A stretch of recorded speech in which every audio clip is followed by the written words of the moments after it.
मंगला गौरी व्रत कथा। श्री शिवाय नमस्तुभ्यम। हर हर महादेव। दोस्तों, स्वागत है आप सभी का भक्ति सागर चैनल में।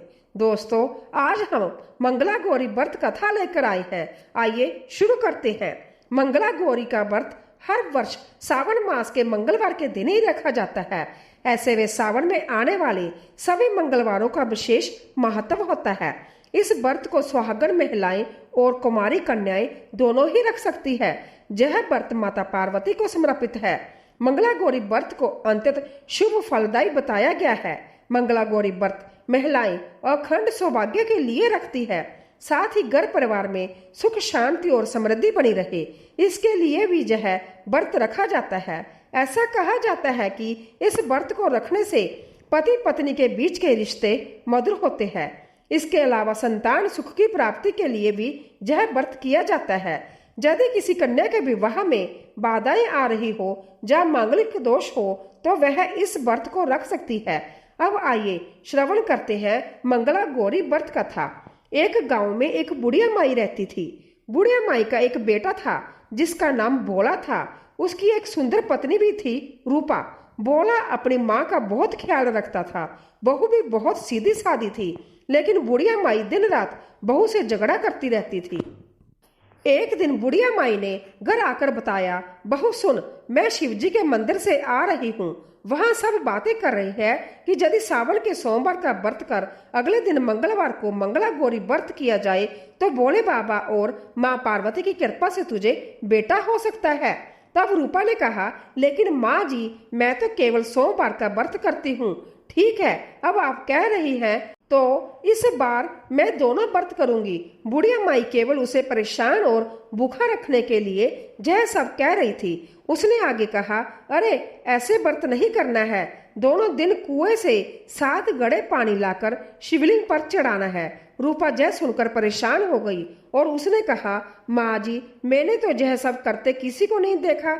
यह सुनकर बुढ़िया माई को क्रोध आ गया। उसने कहा, मैं क्या झूठ बोल रही हूँ? यह केवल संतान प्राप्ति का उपाय है जो तुझे करना ही पड़ेगा। यह सुनकर रूपा चुप हो जाती है। कुछ दिनों बाद सावन शुरू हो जाता है। रूपा ने पहले सोमवार को सुबह पूजा पाठ कर व्रत शुरू किया और 7 गड़े पानी कुएं से भरकर शिवजी पर चढ़ा दिए। कुआं मंदिर से काफी दूर था, इसीलिए उसे यह सब करने में काफी समय लग गया। शाम को जब रूपा वापस आई तो उसने देखा कि भोला बहुत गुस्से में घर के बाहर बैठा था। रूपा के पूछने पर उसने गुस्से में कहा, कहाँ चली गई थी? इतनी देर लगती है जल चढ़ाने में? घर में मेरी माँ भूखी बैठी है और तू घूम घूम कर पूरा गांव देख रही है। यह कहकर भोले ने उसे मारा। रूपा मार खाकर बिना कुछ खाए सो गई। अगले दिन उसकी सास ने कहा, बहू, आज फिर से तुझे जल चढ़ाना है। यह सुनकर रूपा ने कहा, माँ जी, कल से मैंने कुछ खाया नहीं है और इनकी मार से मेरा पूरा शरीर दुख रहा है। आज मैं कलश कैसे उठा पाऊंगी? यह सुनकर बुढ़िया ने कहा, कुछ भी कर, लेकिन यह तो तुझे करना ही पड़ेगा। रूपा पूजा करने चल दी। मंदिर में पूजा करने के बाद वह कुएं पर आई। बड़ी मुश्किल से उसने पहला कलश भरा और चल दी, लेकिन कुछ दूर चलने पर वह गिर पड़ी और उसका मटका भी टूट गया। रूपा एक पेड़ के नीचे बैठकर रोने लगी। तभी वहां एक साध्वी आई। उन्होंने कहा, बेटी, क्यों रो रही हो? रूपा ने कहा, रोते हुए सारी बात बता दी। उसकी बात सुनकर साध्वी ने कहा, बेटी, तू एक काम कर, एक लोटा जल ले और उसमें से 7 बार थोड़ा थोड़ा शिवलिंग पर चढ़ा दे और घर जाकर अपनी सास से कहना कि मैंने जल चढ़ा दिया। रूपा ने कहा, लेकिन यह तो झूठ होगा और मेरा मटका भी टूट गया है। तब साध्वी ने कहा, जे लोटा ले, इसमें जल भरकर चढ़ा दे और इसे घर ले जाना, लेकिन छिपाकर रख देना। रूपा ने ऐसा ही किया और दोपहर को वह घर पहुंच गई। बुढ़िया माई के पूछने पर उसने वही बता दिया जो साध्वी जी ने बताया था। शाम को माँ मंगला की पूजा कर उपवास पूरा किया। इसी तरह 2 मंगला गौरी व्रत पूरे हो गए। लेकिन जब तीसरे व्रत की बारी आई तो बुढ़िया माई चुपचाप रूपा के पीछे गई और उसने सब देख लिया। बुढ़िया माई ने घर आकर अपने बेटे को सब बता दिया। भोला ने फिर रूपा को मारने के लिए जैसे ही हाथ उठाया, माँ पार्वती प्रकट हो गई और उन्होंने कहा, रुक जा भोला। यह सुनकर भोला रुक गया। बुढ़िया माई माँ पार्वती के पैरों में गिर गई। भोला भी माफी मांगने लगा। माँ पार्वती ने कहा, माफी मांगनी है तो इससे मांग जो तेरे और तेरी माँ के जुल्म सहकर भी पत्नी धर्म निभा रही है। भोले ने रूपा से माफी मांगी। बुढ़िया माई ने कहा, बेटी मुझे माफ कर दे, तुझे परेशान करने के चक्कर में मैंने जैसा किया था।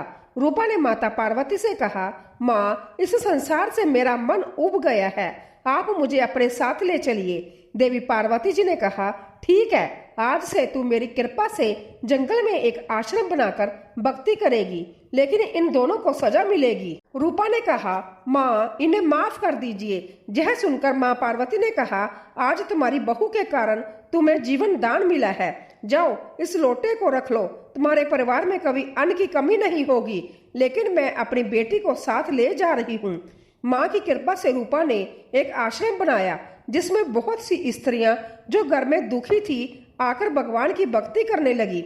जय भोलेनाथ, जय माता पार्वती। दोस्तों, अब माता सती और देवी पार्वती जी के जन्म की संपूर्ण कथा श्रवण करते हैं, जिसे सुनने मात्र से सभी दुखों का अंत हो जाता है और माता पार्वती जी का आशीर्वाद प्राप्त होता है। दक्ष प्रजापति की सभी पुत्रियां गुणवती थी, फिर भी दक्ष के मन में संतोष नहीं था। वह चाहते थे कि उनके घर में एक ऐसी पुत्री का जन्म हो जो सर्वशक्ति संपन्न एवं सर्व विजयी हो। अंत्य दक्ष एक ऐसी पुत्री के लिए तप करने लगा।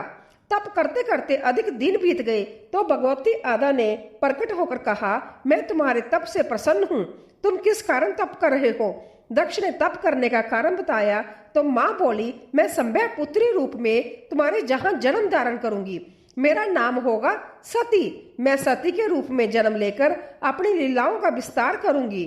फलतः भगवती ने सती रूप में दक्ष के जहाँ जन्म लिया। सती दक्ष की सभी पुत्रियों में सबसे अलौकिक थी। सती ने बाल्यावस्था में ही कई ऐसे अलौकिक और आश्चर्यचकित करने वाले कार्य कर दिखाए थे जिन्हें देखकर संभव दक्ष को भी विस्मय होता था। जब सती विवाह योग्य हो गई तो दक्ष को उनके वर की चिंता होने लगी। उन्होंने ब्रह्मा जी से इस विषय में परामर्श किया। ब्रह्मा जी ने कहा, सती आवा की अवतार है, आदि शक्ति और शिव आदि पुरुष है। अंत्य सती के विवाह के लिए शिव योग्य और उचित वर है। दक्ष ने ब्रह्मा जी की बात मानकर सती का विवाह भगवान शिव के साथ कर दिया। सती कैलाश में जाकर भगवान शिव के साथ रहने लगी। भगवान शिव दक्ष के दामाद थे, किंतु किसी वजह से दक्ष के हृदय में भगवान शिव के प्रति बैर और क्रोध का भाव पैदा हो गया। एक बार देवलोक में ब्रह्मा जी ने धर्म के निरूपण के लिए एक सभा का आयोजन किया था। सभी बड़े बड़े देवता सभा में एकत्रित हुए। भगवान शिव भी इस सभा में बैठे थे। सभा मंडप में दक्ष का आगमन हुआ। दक्ष के आगमन पर सभी देवता उठकर खड़े हो गए, पर भगवान शिव खड़े नहीं हुए। उन्होंने दक्ष को प्रणाम भी नहीं किया। फलतः दक्ष ने अपमान का अनुभव किया। केवल जय ही नहीं, उनके हृदय में भगवान शिव के प्रति ईर्ष्या की आग जल उठी। वह उनसे बदला लेने के लिए समय और अवसर की प्रतीक्षा करने लगे। एक बार देवी सती और भगवान शिव कैलाश पर्वत पर बैठे हुए वार्तालाप कर रहे थे। उसी समय आकाश मार्ग से कई विमान कनखल की ओर जाते हुए दिखाई पड़े। सती ने उन विमानों को देखकर भगवान शिव से पूछा, प्रभु यह सभी विमान किसके हैं और कहाँ जा रहे हैं? भगवान शिव ने उत्तर दिया, आपके पिता ने बड़े जग का आयोजन किया है। समस्त देवता और देवगण इन विमानों में बैठकर उसी जग में सम्मिलित होने के लिए जा रहे हैं। इस पर सती ने दूसरा प्रश्न किया, क्या मेरे पिता ने आपको जग में सम्मिलित होने के लिए नहीं बुलाया? भगवान शंकर ने उत्तर दिया, आपके पिता मुझसे बैर रखते हैं, फिर वह मुझे क्यों बुलाएंगे? देवी सती मन ही मन सोचने लगी, फिर बोली, जग के इस अवसर पर अवश्य ही मेरी सभी बहनें आई होंगी। उनसे मिले हुए बहुत दिन हो गए। यदि आपकी अनुमति हो तो मैं भी अपने पिता के घर जाना चाहती हूँ। जग में सम्मिलित हो लूंगी और बहनों से भी मिलने का सुअवसर मिल जाएगा। भगवान शिव ने उत्तर दिया, इस समय वहां आपका जाना उचित नहीं होगा। आपके पिता मुझसे बैर रखते हैं, हो सकता है वह आपका भी अपमान करे। बिना बुलाए किसी के घर जाना उचित नहीं होता। इस पर देवी सती ने प्रश्न किया, ऐसा क्यों? भगवान शिव ने उत्तर दिया, विवाहिता लड़की को बिना बुलाए पिता के घर नहीं जाना चाहिए, क्योंकि विवाह हो जाने पर लड़की अपने पति की हो जाती है। पिता के घर से उसका संबंध टूट जाता है। लेकिन सती मायके जाने के लिए हठ करती रही, अपनी बात बार बार दोहराती रही। उनकी इच्छा देखकर भगवान शिव ने मायके जाने की अनुमति दे दी। उनके साथ भगवान शिव ने अपने एक गण को भी भेज दिया। उस गण का नाम वीरभद्र था। सती वीरभद्र के साथ अपने पिता के घर गई। घर में सती से किसी ने भी प्रेम पूर्वक वार्तालाप नहीं किया। दक्ष ने उन्हें देखकर कहा, तुम क्या जहां मेरा अपमान कराने आई हो? अपनी बहनों को तो देखो, वह किस प्रकार भांति भांति के अलंकारों और सुंदर वस्त्रों से सुसज्जित है। तुम्हारे शरीर पर मात्र दिगंबर है। तुम्हारा पति शमशानवासी और भूतों का नायक है। वह तुम्हें दिगंबर छोड़कर और पहना ही क्या सकता है। दक्ष के कथन से देवी सती के हृदय में पश्चाताप का सागर उमड़ पड़ा। वह सोचने लगी कि उन्होंने जहां आकर अच्छा नहीं किया। भगवान ठीक ही कह रहे थे, बिना बुलाए पिता के घर भी नहीं जाना चाहिए। पर अब क्या हो सकता है, अब तो आ ही गई हूँ। पिता के कटु और अपमानजनक शब्द सुनकर भी सती मौन रही। वह उस जग मंडप में गई जहाँ सभी देवता और ऋषि मुनि बैठे थे तथा जग कुंड में दगदगती जलती हुई अग्नि में आहुतियां डाली जा रही थी। देवी सती ने जग मंडप में सभी देवताओं के तो बाग देखे, किंतु भगवान शिव का बाग नहीं देखा। वह भगवान शिव का बाग न देखकर अपने पिता से बोली, हे पिता, जग में तो सबके बाग दिखाई पड़ रहे हैं, किंतु कैलाशपति का बाग नहीं है। आपने उनका बाग क्यों नहीं रखा? दक्ष ने गर्व से उत्तर दिया, मैं तुम्हारे पति शिव को देवता नहीं समझता। वह तो भूतों का स्वामी, नग्न रहने वाला और हड्डियों की माला धारण करने वाला है। वह देवताओं की पंक्ति में बैठने योग्य नहीं है। उसे कौन भाग देगा? देवी सती के नेत्र लाल हो गए। उनका मुखमंडल प्रलय के सूर्य की भांति तेजस्वी हो गया। उन्होंने पीड़ा से तिल मिलाते हुए कहा, मैं इन शब्दों को कैसे सुन रही हूँ? मुझे धिक्कार है। देवताओं, तुम्हें भी धिक्कार है। तुम भी उन कैलाशपति के लिए इन शब्दों को कैसे सुन रहे हो, जो मंगल के प्रतीक है और जो क्षण मात्र में संपूर्ण सृष्टि को नष्ट करने की शक्ति रखते हैं। वह मेरे स्वामी है। नारी के लिए उसका पति स्वर्ग होता है। जो नारी अपने पति के लिए अपमानजनक शब्दों को सुनती है, उसे नरक में जाना पड़ता है। पृथ्वी सुनो, आकाश सुनो और देवताओं तुम भी सुनो। मेरे पिता ने मेरे स्वामी का अपमान किया है। मैं अब एक क्षण भी जीवित रहना नहीं चाहती। सती अपने कथन को समाप्त करती हुई जग के कुंड में कूद पड़ी। जलती हुई आहुति के साथ उनका शरीर भी जलने लगा। जग मंडप में खलबली मच गई, हाहाकार मच गया। देवता उठकर खड़े हो गए। वीरभद्र क्रोध से कांप उठे। वह उछल उछलकर जग का विध्वंस करने लगे। जग मंडप में भगदड़ मच गई। देवता और ऋषि मुनि बाग खड़े हुए। वीरभद्र ने देखते ही देखते दक्ष का मस्तक काटकर फेंक दिया। यह समाचार भगवान शिव के कानों में भी पड़ा। वह प्रचंड आंधी की भांति कनखल जा पहुंचे। सती के जले हुए शरीर को देखकर भगवान शिव अपने आप को भूल गए। सती के प्रेम और उनकी भक्ति ने भगवान शंकर के मन को व्याकुल कर दिया। उन शंकर के मन को व्याकुल कर दिया जिन्होंने काम पर भी विजय प्राप्त की थी और जो सारी सृष्टि को नष्ट करने की क्षमता रखते थे। वह सती के प्रेम में विह्वल हो गए और शुद्ध बुद्ध खो बैठे। भगवान शिव ने उन्मत्त की भांति सती के जले हुए शरीर को कंधे पर रख लिया और वह सभी दिशाओं में भ्रमण करने लगे। शिव और सती के इस अलौकिक प्रेम को देखकर पृथ्वी रुक गई, हवा रुक गई, जल का प्रवाह ठहर गया और देवताओं की सांसें रुक गई। सृष्टि व्याकुल हो उठी। सृष्टि के प्राणी पुकारने लगे, त्राहि माम, त्राहि माम। भयानक संकट उपस्थित देखकर सृष्टि के पालनहार भगवान विष्णु आगे बढ़े। वह भगवान शिव की बेसुधी में अपने चक्कर से देवी सती के एक एक अंग को काट काट कर गिराने लगे। धरती पर 52 स्थानों में सती के अंग कट कर गिर गए। जब सती के सारे अंग कटकर गिर गए तो भगवान शिव पुण्य अपने आप में आए। जब वह अपने आप में आए तो पुण्य सृष्टि के सारे कार्य चलने लगे। धरती पर जिन 52 स्थानों में देवी सती के अंग कटकर गिरे थे, वह स्थान आज शक्तिपीठ माने जाते हैं। आज भी उन स्थानों में देवी सती का पूजन होता है, उपासना होती है। धन्य था भगवान शिव और देवी सती का प्रेम। शिव और सती के प्रेम ने उन्हें अमर और वंदनीय बना दिया।